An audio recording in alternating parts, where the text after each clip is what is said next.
അസ്സലാമു അലൈക്കും വറഹ്മത്തുള്ളാ. പ്രിയപ്പെട്ട ശ്രോതാക്കളെ, വളരെ മർമ്മപ്രധാനമായ ഒരു കാര്യം നിങ്ങളുടെ ശ്രദ്ധയിൽപ്പെടുത്താൻ ആഗ്രഹിക്കുകയാണ്.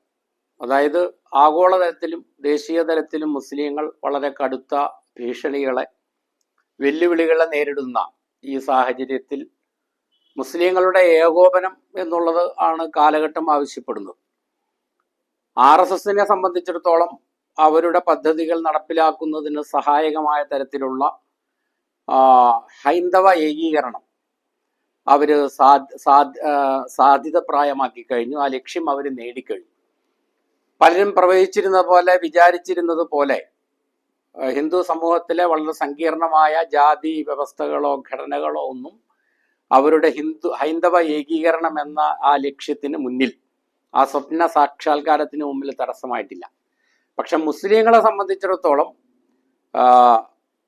അവർക്ക് എതിരെ ഉണ്ടാകുന്ന നീക്കങ്ങളെ ജനാധിപത്യപരമായി അല്ലെങ്കിൽ മതേതരമായ ഒരു പ്രതലത്തിൽ ചെറുക്കുന്നതിന്, നേരിടുന്നതിന്, പ്രതിരോധിക്കുന്നതിന് ആവശ്യമായ ഏകീകരണം വളരെ വിദൂരമായ മരീചികയായി മാറിക്കൊണ്ടിരിക്കുകയാണ്. കാരണം മുസ്ലിങ്ങളിലെ ഓരോ വിഭാഗത്തെ സംബന്ധിച്ചിടത്തോളം മറ്റേ വിഭാഗക്കാർ ബിദ്അത്തിന്റെ ആളുകളാണ്, ചിലപ്പോൾ ശിർക്കിന്റെ ആളുകളുമാണ്.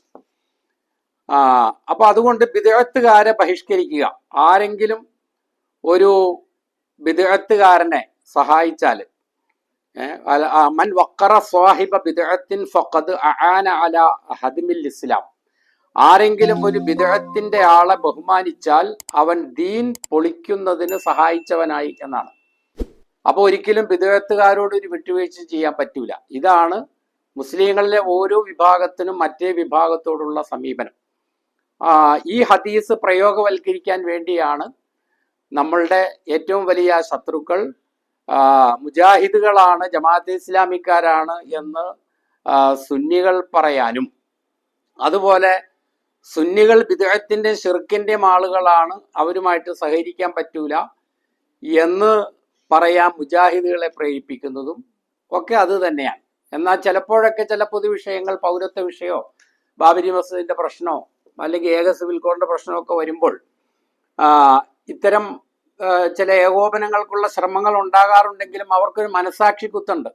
ഈ ജാഥയിൽ പങ്കെടുക്കുന്ന കുറച്ച് ആൾക്കാർ ബിദ്അത്തിന്റെ ആൾക്കാർ, ഈ ബിദ്അത്തിന്റെ ആൾക്കാർ ഈ മാതിരി ഞങ്ങളുടെ കൂടെ ഈ പ്രകടനത്തിൽ നടക്കുമ്പോൾ മലക്കുകളുടെ സഹായം കിട്ടും, അള്ളാഹുവിന്റെ വല്ല ഖഹരിയത്തും ശിക്ഷയും ഇറങ്ങാൻ ഇടയാവൂലേ എന്നൊക്കെ ഉള്ള പേടികൾ അവർ അലട്ടുന്നുണ്ട്. അപ്പൊ ഈ കൂട്ടത്തിലാണ് ചില ആളുകൾ വന്നിട്ട് ഈ ബിദ്അത്തിനെ കുറിച്ചുള്ള പരമ്പരാഗത സങ്കല്പത്തിൽ പൊളിച്ചെഴുത്തുകൾ നടത്തുന്ന തരത്തിലുള്ള ചില പുതിയ നിർവചനങ്ങളൊക്കെ അവതരിപ്പിച്ച് രംഗത്ത് വന്നിട്ടുണ്ടായിരുന്നു. പക്ഷെ അതും ഏശിയില്ല. ഉദാഹരണത്തിന്, മൻ അഹ്ദസ ഫീ അംരിനാ ഹാദാ ഫഹുവ റദ്ദുൻ, നമ്മുടെ ഈ കാര്യത്തിൽ ആരെങ്കിലും എന്തെങ്കിലും പുതുതായി ഉണ്ടാക്കിയാൽ അത് തള്ളപ്പെടേണ്ടതാണ് എന്ന് പറഞ്ഞാൽ ദീനിൽ അല്ലെങ്കിൽ സമുദായത്തിലൊന്നും പുതുതായി ഉണ്ടാക്കരുത്, ഉണ്ടാകാൻ പാടില്ല എന്നല്ല. മറിച്ച് അഹദസ എന്ന് പറഞ്ഞാൽ അവിടെ അഹദസ എന്നുള്ളത് ഹദസയുടെ അഫ്അല ബാബാണല്ലോ.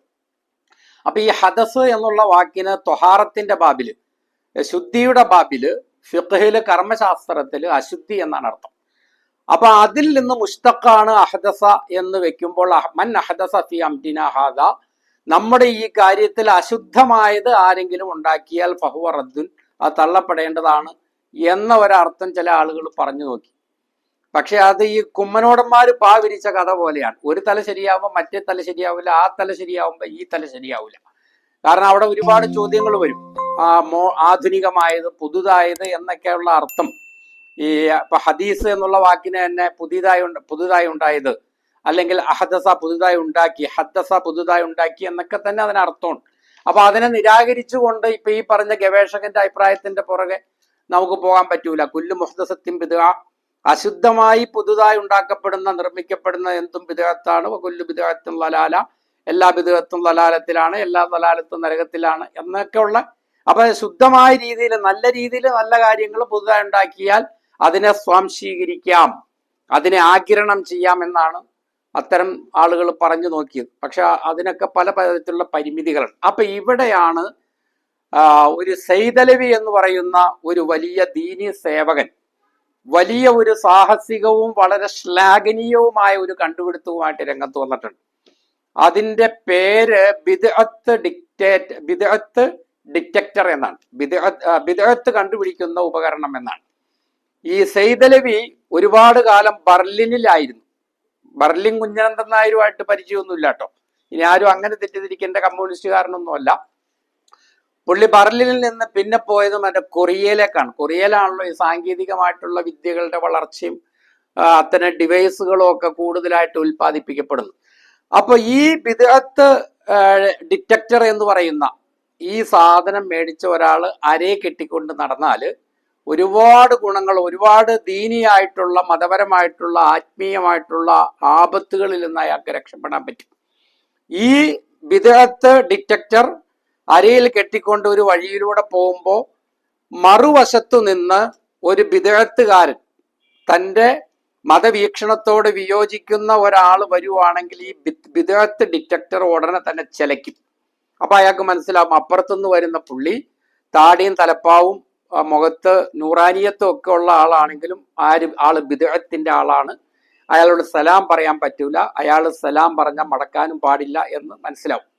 അതല്ലെങ്കിൽ ആ ആളുടെ ബാഹ്യമായ രൂപം കണ്ടിട്ട് അയാളോടെങ്ങാനും അസ്സലാമു അലൈക്കും എന്ന് പറഞ്ഞു പോയില്ലേ പിള്ളേ. അതുപോലെ അയാളെങ്ങാനും അസ്സലാമു അലൈക്കും ഇങ്ങോട്ട് പറഞ്ഞിട്ട് വാലൈക്കും അസ്സലാം എന്ന് അള്ളാഹുവിന്റെ രക്ഷ നിങ്ങൾക്കും ഉണ്ടായി പോകട്ടെ എന്ന് പറഞ്ഞ തീർന്നില്ലേ? അപ്പോ ഇവിടെയാണ് കൊറിയയിൽ വൻ മുന്നേറ്റം നടത്തിക്കൊണ്ടിരിക്കുന്ന ഈ സൈദലവിയുടെ ഈ കണ്ടുപിടുത്തം വളരെ നിർണായകമായി തീരുന്നത്. അതുപോലെ തന്നെ ഒരു പള്ളിയിൽ ചെല്ലുമ്പോൾ ഒരു ശരിയായ ദീനിയായ ആളെ സംബന്ധിച്ചിടത്തോളം അലട്ടുന്ന പ്രശ്നം, ആ പള്ളിയിലെ ജമാഅത്ത് നിസ്കാരത്തിന് ഇമാമ് നിൽക്കുന്നയാള് AP സുന്നി തന്നെയാണോ എന്നുള്ളതാണ് AP സുന്നിയുടെ ചിന്ത. അതല്ലെങ്കിൽ അല്ലാത്തവരെ തുറന്ന് നിസ്കരിക്കാൻ പറ്റൂലല്ലോ. ഒരു പൊളിറ്റിക്കൽ സ്ട്രാറ്റജി എന്നുള്ള നിലയ്ക്ക് AP സുന്നികൾ ഇപ്പോൾ അത്യാവശ്യം ഈ സുഹാബി സുന്നികളോടും അതുപോലെ നളന്ദ സുന്നികളോടും ദക്ഷിണക്കാരോടും അതുപോലെ സംസ്ഥാനക്കാരോടും ഒക്കെ ചിലപ്പോൾ ഈ കയ്യാലപ്പുറത്തിരുന്ന് എന്നുള്ള പോലെ തുടർന്ന് നിസ്കരിക്കുന്നുണ്ട്. പക്ഷെ ശരിക്കും അവരുടെ മനസാക്ഷി അത് അനുവദിച്ചിട്ടല്ല. അതുപോലെ മുജാഹിദുകളെ സംബന്ധിച്ചിടത്തോളം സുന്നികളെ ഈ ശിർക്ക് ചെയ്യുന്നവരെ തുറന്ന് നിസ്കരിച്ച നിസ്കാരം തന്നെ ഇല്ലല്ലോ, ജമാഅത്തിന്റെ ഊര് കിട്ടുന്ന പിന്നെയല്ലേ.